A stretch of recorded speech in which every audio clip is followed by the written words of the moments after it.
இன்றைக்கி என்ன வீடியோ பார்க்க போகிறோன்னா சண்டே ஸ்பெஷல் தான் பார்க்க போகிறோம். காலையில் டிஃபன் வந்து இட்லி, கார சட்னி, தேங்காய் சட்னி இது தான் சாப்பிட்டோம். மதியானம் லஞ்சுக்கு வந்து பிரியாணி. இது நாங்கள் செய்யல. எப்போவுமே அக்கா வந்து சர்ச்சுக்கு போகிறாங்கள, அங்கே வந்து இந்த மாதிரி ஒரு ஃபெஸ்டிவல் மாதிரி வைப்பாங்க.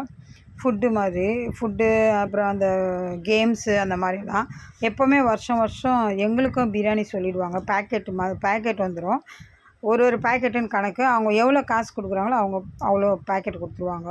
எங்களுக்கு 2 பேக்கெட்டுன்னு அவங்களே தான் எப்போவுமே வாங்கி கொடுத்துருவாங்க. அதுதான் இன்றைக்கி மத்தியானம் சாப்பிட்டது.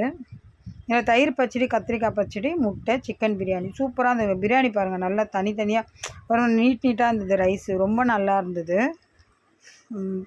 எப்போவுமே இந்த மாதிரி இருக்கும்போது காலையில் டிஃபனு, கேம்ஸ் நிறைய இருப்பாங்க. என் பையனும் கேம்ஸ் ஆட போயிருந்தான். அவனுடைய ஸ்கூலில் தான் வைப்பாங்க இந்த ப்ரோக்ராமு. ஆனால் சர்ச்சு மூலயமா வைப்பாங்க. இன்றைக்கி இதுதான் எங்களுக்கு சண்டே ஸ்பெஷல். உங்களுக்கு என்ன சண்டே ஸ்பெஷல்னு கமெண்ட் பண்ணுங்கள். வாங்க சாப்பிட்லாம்.